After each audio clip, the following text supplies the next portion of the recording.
Realm presents Bookburners, Episode 6.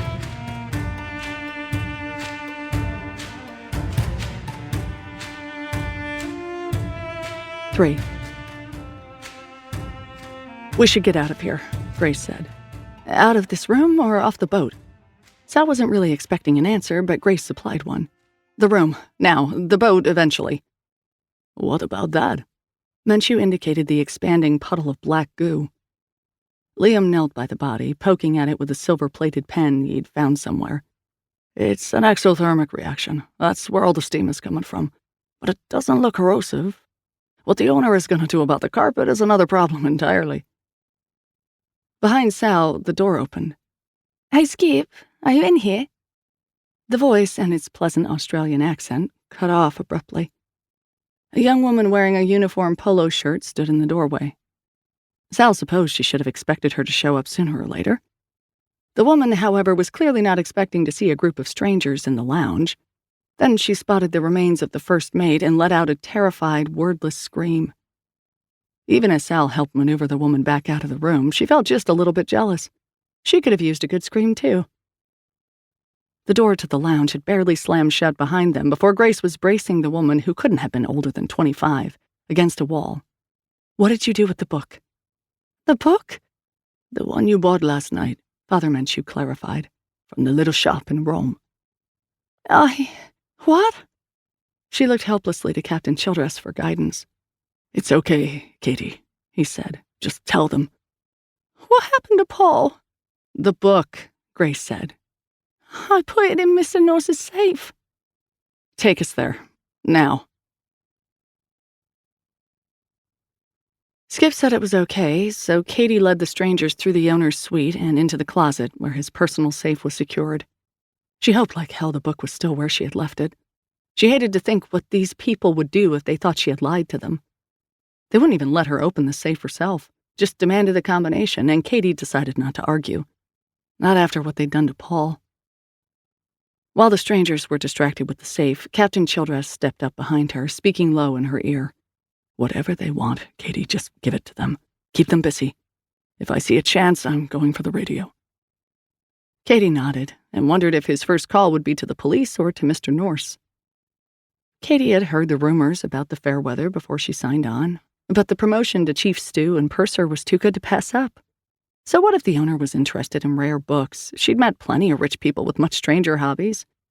And the weirder rumors, the whispers of strange and evil things, were too wild to be credible. Besides, the crew had seemed nice, the lack of charters meant lower tips, but also lower aggravation, and ultimately, in the 16 months she'd been aboard, she hadn't regretted her decision once. Until she picked up that damn book. The big guy with the tattoos finally finished checking the safe for whatever he was checking it for. Was he smudging the room with sage? Anyway, he finally got the safe open, and then the one dressed like a priest used what looked like an old pillowcase to pick up the book. He frowned and looked at her. Did you open it? He asked. Katie shook her head. It's okay if you did, he pressed. We just need to know. I didn't, Katie said. It was creepy. If it was so creepy, why did you argue with the bookseller when he didn't want to sell it? Asked the blonde woman who hadn't slammed Katie up against a wall. Because Mr. Norse had arranged to buy it. Do you know why he wanted it? No. You didn't ask? I'm the head steward.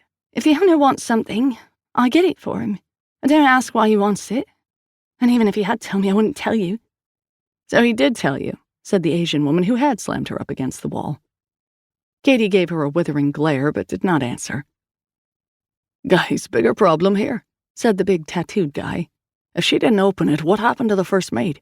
I'm gonna guess that he didn't generally go around trying to stab people, not to mention the whole Milton and the black goo routine. Maybe he opened it, or touched it, or was susceptible for some reason. I don't think that's really our number one problem right now, said the blonde. We have a bigger problem than a dead first mate turned into goo on the carpet. Yes, the woman said. Normally, once we've bagged the book, it's problem solved, right? In general. Then why is the view out the window still blurred? Katie turned.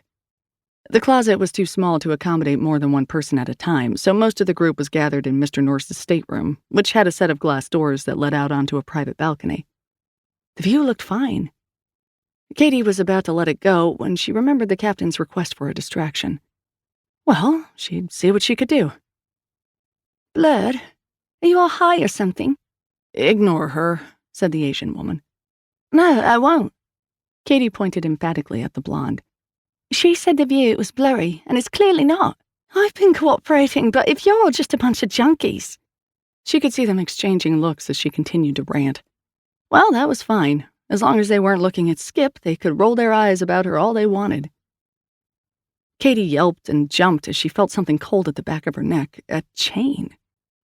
The blonde had dropped a half-tarnished silver crucifix over her head. They are all high, she thought, even the priest. Then she looked outside again, and for some reason she couldn't make her eyes focus. She had time to think, what have they done to me, and is Skip seeing this? Then her stomach flipped, and she fainted. Generally, Father Menchue said to Sal, not upset, but still chiding, we try to be a little more gentle when introducing civilians to the reality of the non-mundane. Sal winced as she heard another round of retching from the bathroom. Sorry. Then she went back to her original question. But if we've bagged the book, why is everything outside still blurrovision? Could be something else on the boat, Menchue suggested.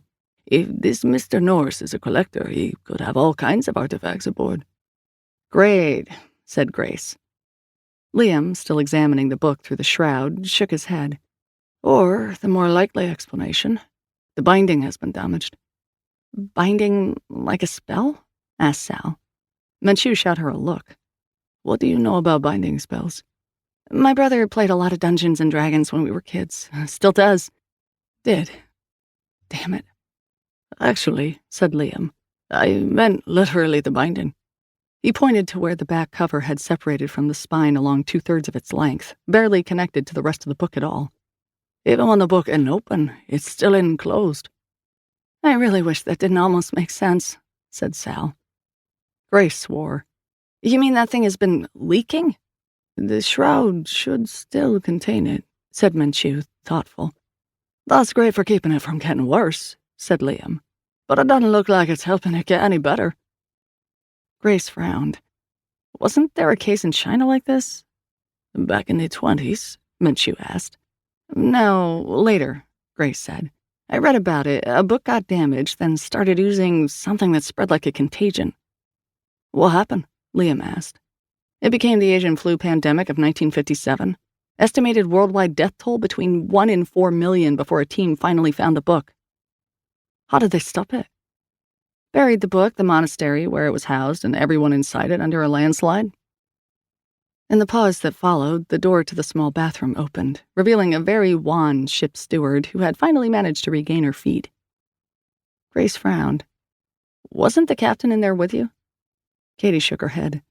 Then where the hell is he? Childress had to hand it to Katy. That feigning spell had been a stroke of genius. If they lived through this, he was going to make sure she got a raise.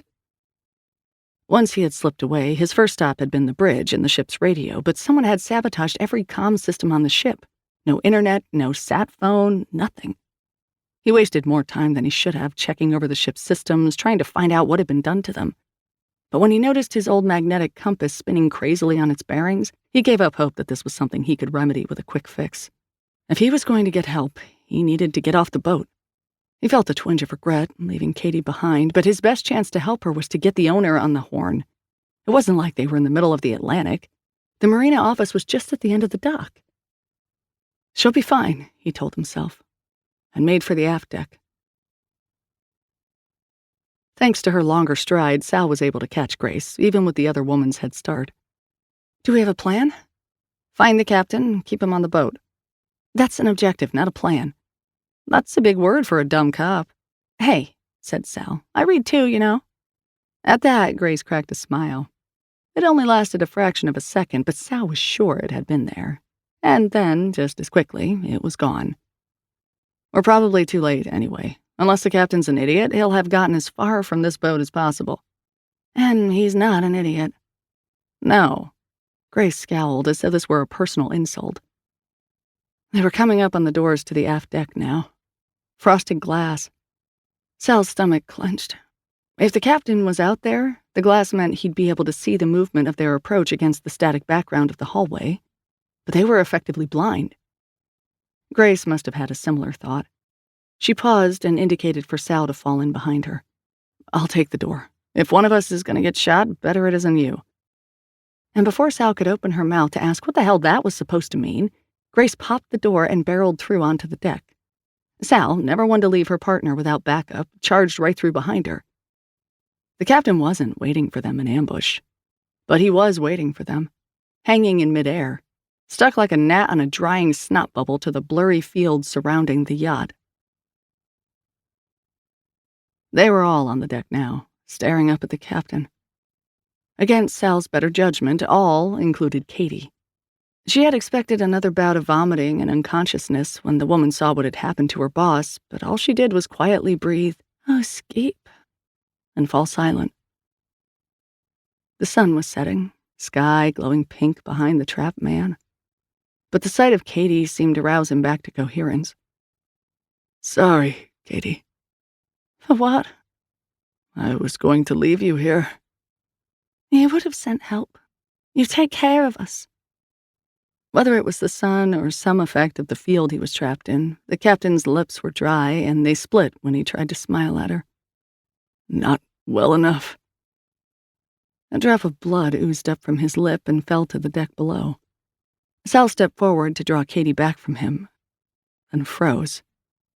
The drop on the ground wasn't red. It was black. Sal half expected the deck to begin smoking. It seemed only appropriate if people were going to suddenly start bleeding black ooze. But just like when the first officer had killed himself, the drop didn't seem to be reacting with the wooden surface. Except... Sal blinked. It was just one drop of blood, but it's spreading. Grace stopped in the middle of whatever she had been saying to Liam and turned to Sal. "It's what?" "Spreading." In a few seconds, the single drop had grown in size from the diameter of a dime to a $50, and Sal was running out of currency large enough for comparison. "Was it doing that when the first mate?" Liam asked. "I assumed he was just bleeding out." "Shit." A quick check confirmed that what had once been the floor of the boat's forward lounge was now a lake of black ooze. At least it didn't seem to be throwing off heat anymore, now that the body was completely gone. Although, as silver linings went, that was a pretty thin one. "What's below this?" Father Menchu asked. Crew quarters, then the hull.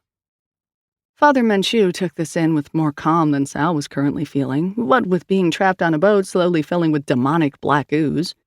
But she supposed part of his job was to keep a calm face on things.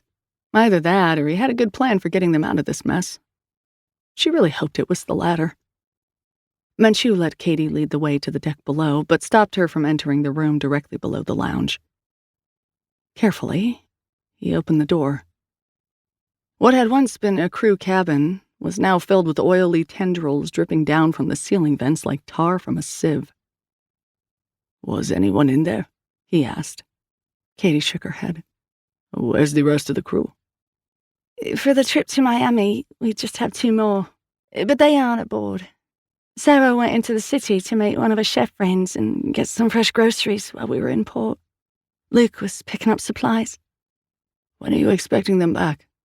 Sarah will come back sometime this evening, late. She made it clear we were on our own for dinner. Luke will be back later than that, probably, or tomorrow morning if he meets someone." Father Menchu let out a long breath. "Were they on the boat last night?" Katie nodded. "Sure. Like I say, we live here." "Are they going to... What happened to Paul and Skip? Is it going to happen to them? To me?" "No. The silver and the cross is protecting you. You'll be fine." There was a long pause. "Are you just telling me that so I won't freak out and try to run?" Grace shrugged. "You're welcome to run if you want, but if you do, you'll just end up stuck beside the captain." Katie blanched. Since looking at the goo didn't seem to be doing them any good, Father Menchu led a general retreat to the aft deck, where they could at least warn off anyone trying to board the boat. Liam found, to his disgust, that his laptop was just as out of commission as the team's phones and the ship's radio, and, grumbling, broke out paper, a mechanical stopwatch, and a slide rule. After timing the spread of the goo under the captain, he worked out that they had about an hour before it got deep enough to swamp the boat. Once it hits the water, we'll all be in it, literally and figuratively. Unless the field around the boat keeps it contained, Sal pointed out. You want to bet the Mediterranean on that? Asked Liam. Okay, so we have somewhat less than an hour to figure out what's going on and stop it. Sal looked over to where Katie stood by the captain, holding up a glass of water with a straw so that he could drink. She didn't seem to be listening, but Sal lowered her voice anyway. Was I lying to her earlier? Is she going to be okay? Unless Team 1 gets wind of what's going on and decides to solve this little problem with a tactical nuke. They have tactical nukes? No. Well, that's a relief. They do have a whole lot of napalm, though. Father Menchu gestured for their attention. This is all academic. Phones are out and we can't leave this ship. We couldn't call for Team 1 even if they were the only option we had left. He leveled his stare at his team, and Sal felt her spine stiffen reflexively. But we still have a little time, and I have faith that this group will come up with a better solution. Sal hoped like hell he was right.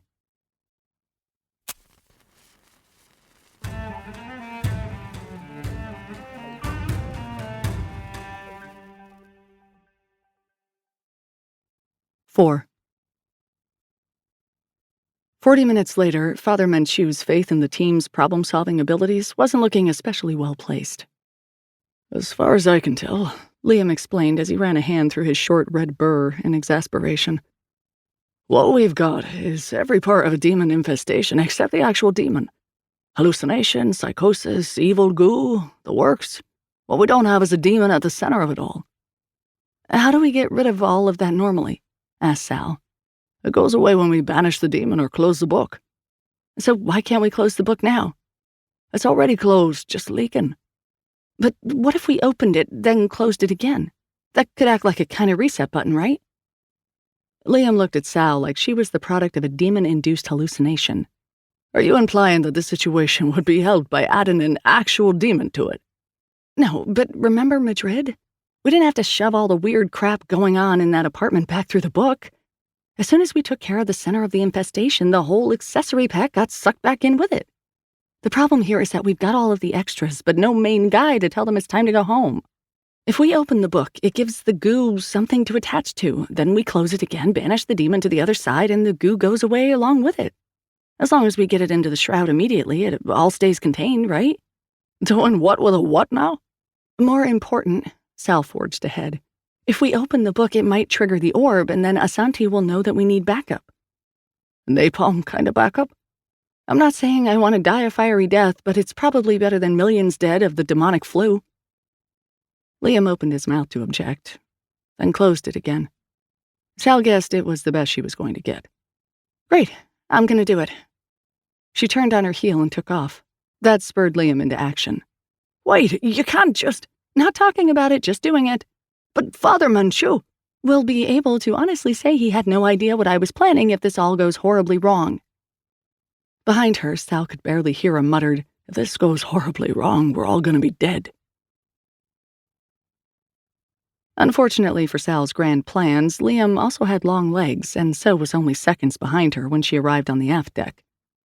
The instant he had Father Menchu in sight, he started yelling about Sal's harebrained scheme, and since her scheme didn't actually take that long to explain, Father Menchu was fully briefed by the time Sal reached book-snatching distance. Menchu gave Sal a look. Is that what you were planning? Well, unleash bloody demon hell wasn't actually part of the plan, but I suppose Liam's right that it's a possibility. Menchu took this in, then nodded. All right, said Liam. It makes sense. I don't have another suggestion, and we're rapidly running out of boat. Gray shrugged, as though unconcerned about the prospect of being consumed by evil demon goo. Liam was not mollified. You can't be serious. Us sending up dead is the best possible end this plan could have. Father Menchu put his hand on the taller man's shoulder. Is the bridge still accessible? Last I checked. Then let's see if we can move out of port, just in case. Katie cut the final line securing the ship to the dock. As the last member of the crew aboard who was still standing, she felt like it was her place. She and the priest had finally gotten Skip down to the deck, and she'd managed to give him a little more water, but he had lost consciousness a few minutes later. Katie felt the engine sputter beneath her feet. They were limping, but it was enough. She looked over at the blonde woman who stood nearby. The silence felt heavy between them. Katie had worked for foreign princes, venture capitalists, and movie stars. She had never before been at a loss for something to say. When she'd taken her first training course, her instructor had said that if they were ever at a loss for how to deal with a guest, they should ask if they could help. Most people were hard-pressed to take offense at someone who was trying to assist them. She'd quipped, "If you get taken over by Somali pirates, just ask if they need something. You're not the captain. You don't have to be a hero. You just have to survive." Katie felt a puff of laughter escape her lips. "What is it?" the woman asked. Just something I learned in training.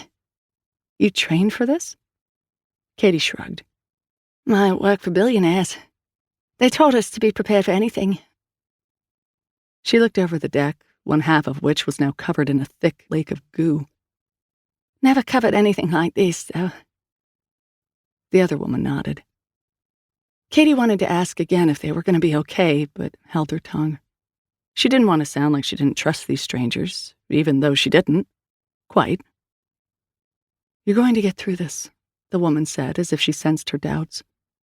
"I know this is scary, but these people are very good at their jobs." Did you train for this? "I trained to be a cop. That means that anything that tries to take you down has to go through me first."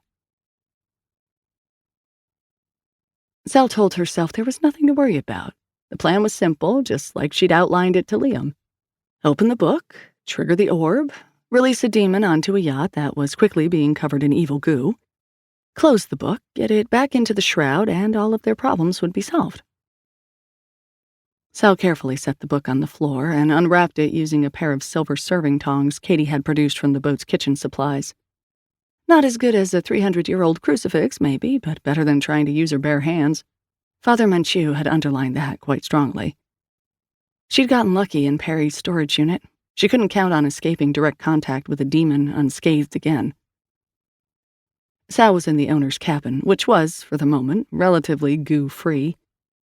The boat's silverware, solid silver, not plate, some people really did have more money than sense, was laid out in a circle around her, and a circle of salt poured inside it just for good measure. Katie had brought a box of it from the galley when she'd gone for the silver, and no one had the heart to tell her that salt wasn't actually a thing for keeping out demons. And what the hell, it couldn't hurt, right? Sal could barely see out the cabin windows, just enough to tell they were in open water. She gripped the fresh silver cross Liam had given her. Her previous one had gone to Katie, and besides, it was already half covered in tarnish. Sal hadn't even noticed when that happened. How quickly had the supernatural become normal that she didn't even notice the effects the silver was protecting her from? She appreciated that Liam, in spite of his doubts, was giving her stupid plan the best chance of success that he could. Of course, it wasn't like they had any better options. "Drive it or park it." That was Grace, standing behind her with a long-handled broom, ready to knock her away from the book and move in herself if Sal failed. And if Grace failed too?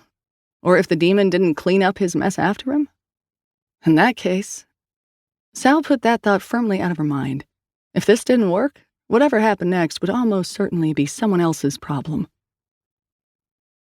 Sal placed the book on the floor and leaned in to flip open the cover. The plan was sound. Everything would be fine. It wouldn't come to what she described to Katie. And if it did, that's why Katie was with Father Manchu and Liam in a salted silver circle of their own on the foredeck, as far from the goo as they could get. If Katie didn't live through this, she would at least be the last one to go down. Sal wrapped the cross's silver chain around her hand. This was what she had signed up for. First with the NYPD and again with the Black Archives. No matter how weird things got, that hadn't changed. Sal opened the book. There was a rush of light.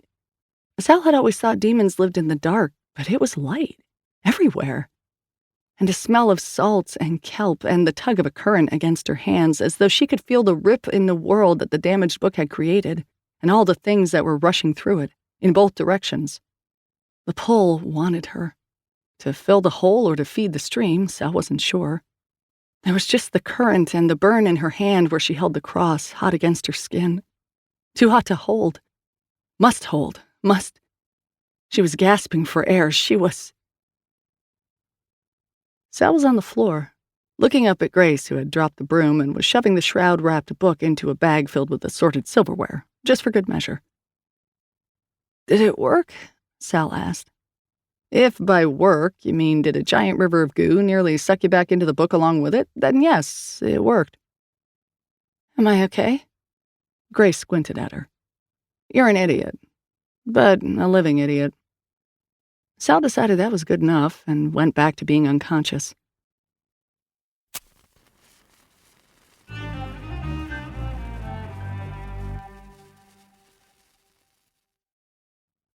Five.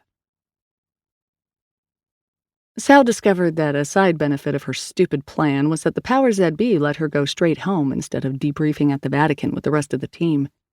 Once the Monsignor was satisfied Sal wasn't actually possessed, of course. But determining that was a process Sal remembered only dimly, and since it involved more chanting and incense than needle sticks and intimate scrubbing, she decided it was far more pleasant than doing decon after an anthrax scare. When enough of her mind came back, she managed to rouse herself enough to ask Father Menchu a question. "The captain?" "Didn't make it." "Katie? Is she okay?" "She's fine. She's with the rest of the Fairweather's crew at a hotel."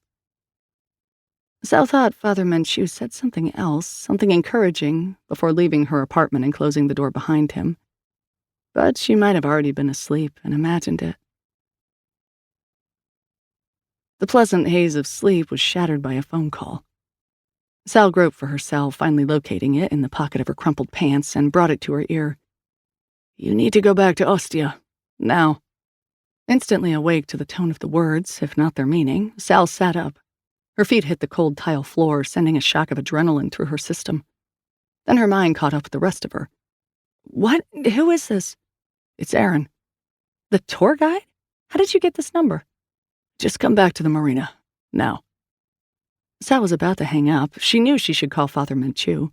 She certainly should not be following the instructions of a strange man who had called her in the middle of the night on a phone he never should have been able to reach. And then she heard the faint sound of sirens on the other end of the call. "I'll be right there." The cab had to drop her nearly 5 blocks away from the water due to the firemen and emergency vehicles thwarting even her Roman taxi driver from getting closer. Once she was on foot, Sal used a combination of body language and judicious flashes of her badge to force her way through the cordon to the gatehouse at the edge of the marina. A security guard was shouting at the top of his lungs in Italian, his meaning plain even to a monoglot like Sal. At the end of the dock, orange and green flames leapt up over the heads of the gathered firefighters, reaching up to paint the sky. The fair weather was burning like a Viking funeral. 20 feet away, Aaron stood in the shadows. Very calmly, Sal walked over to him and grabbed him by the shoulders. "Who did this? Was this you?" He shook his head. "No, this was you." Sal let go of him, pulling her hands back in shock. "What? No, I didn't. We didn't." Understanding dawned. "This was to cover up the death of the captain." "In part." "What's the other part?" Sal asked, already dreading his answer. "To eliminate any possible vectors of contagion. You and your team, they can watch over. But the society can't give a job to everyone contaminated by the touch of magic." Sal felt the pit of her stomach drop out. Katie. Katie hadn't told the others much, just that the Fairweather had been secured as a crime scene following the disappearance of its captain and first mate. She and Sarah had gone to the hotel bar to mourn, speculate, and drink, until the hour and the vodka had finally borne the other woman off to bed.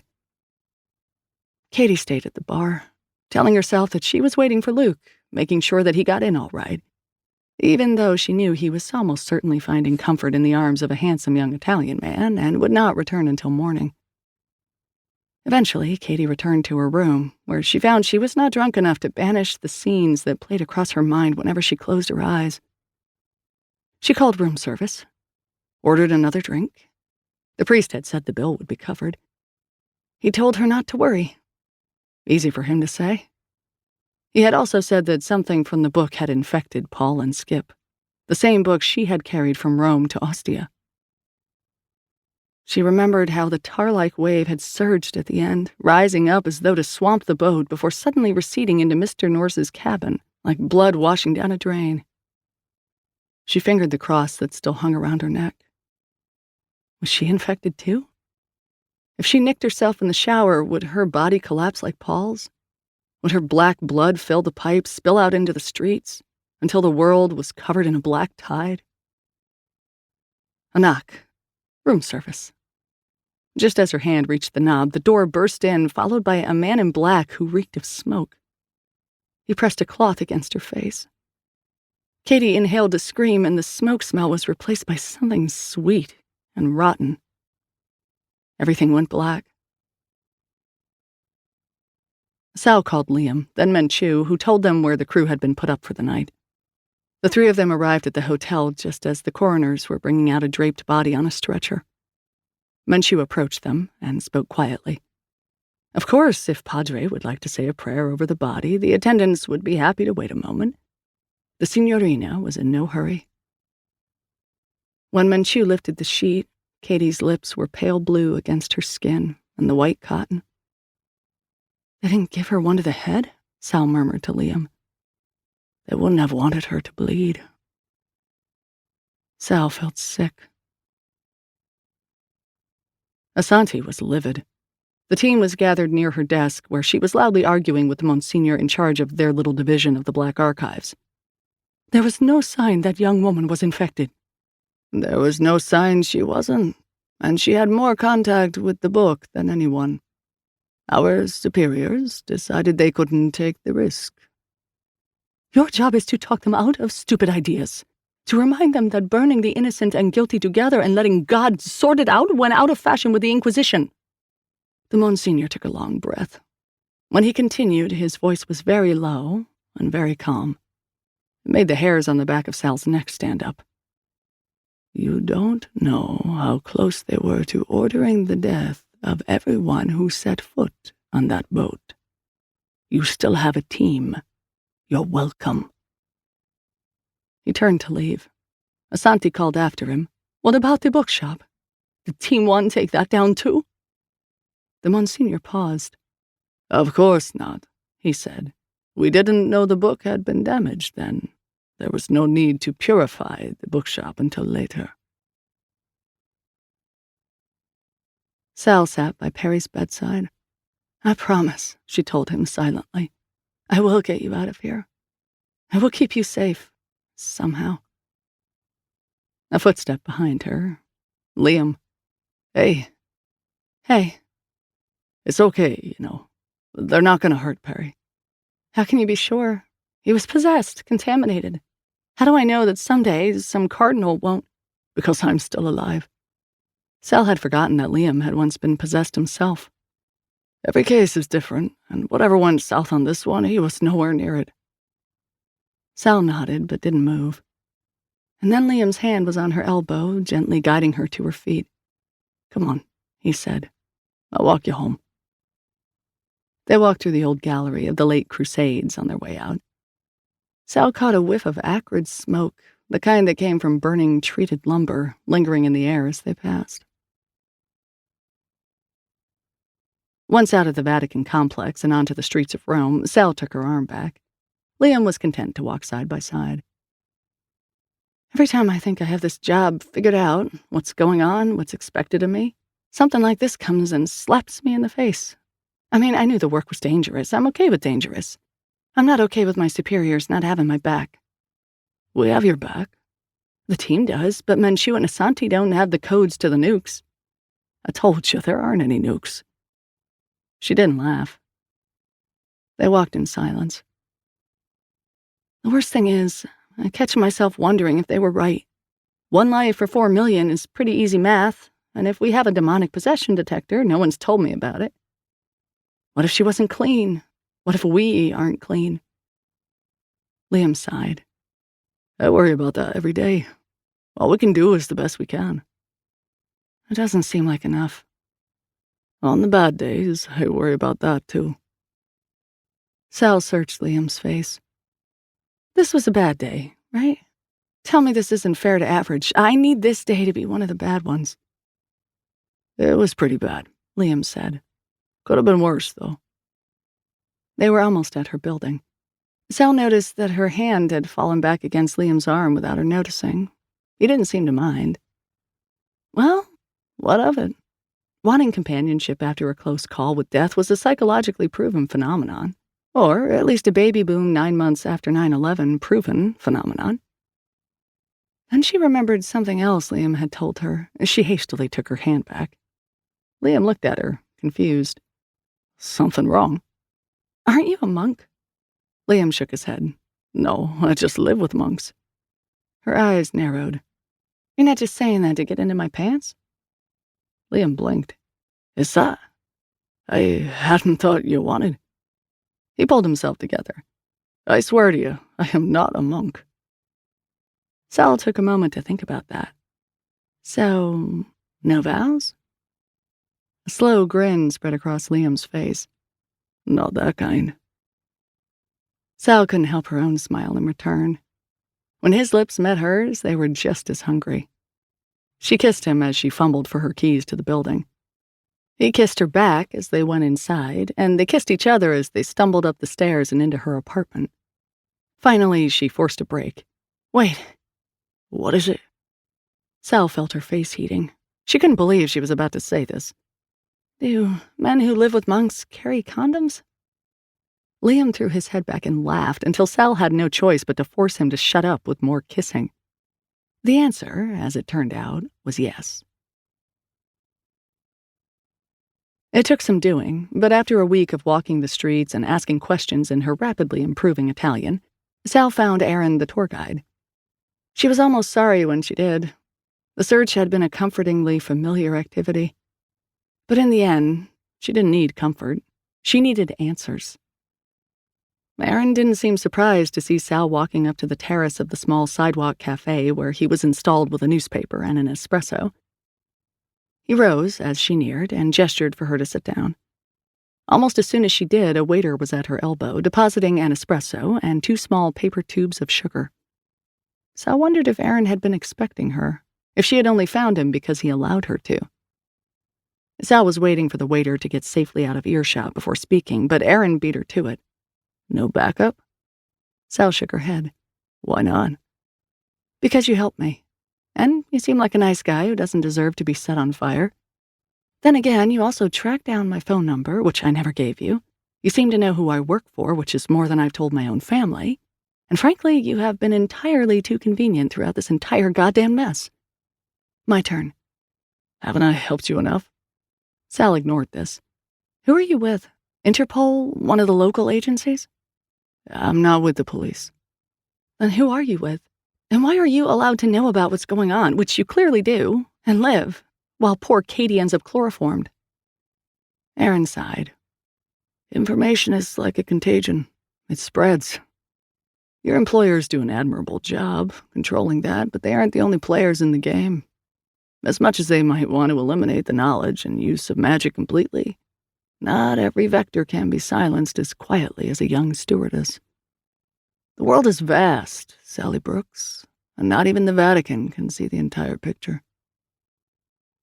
Leaving a few euros on the table, Erin got up, tucking his umbrella and newspaper under one arm. Sal caught his elbow. I'm going to tell my team about this conversation. Of course you will, he said. You already promised the priest you would. Don't worry about me.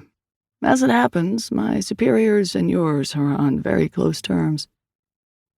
Sal could have let it go at that, but she had one last question. The collapsed bookshop, was that you? Erin smiled. And then Sal wasn't holding his elbow anymore. His eyes grew in her field of vision until all Sal could see was white. A white so bright it burned.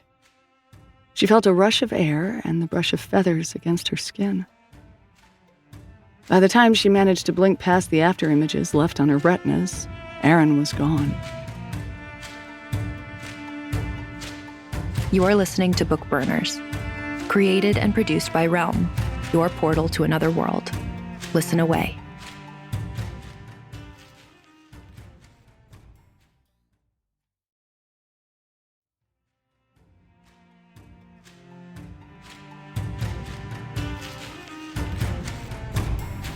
Bookburners is created by Max Gladstone and written by Max Gladstone, Margaret Dunlap, Amal El-Motar, Mur Lafferty, Andrea Phillips, and Brian Francis Slattery.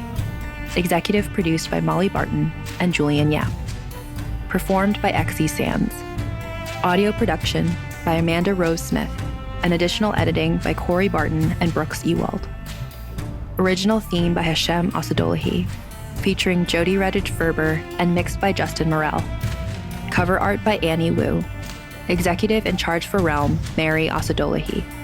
Find more shows like Bookburners by following Realm on Apple Podcasts, Spotify, or at realm.fm.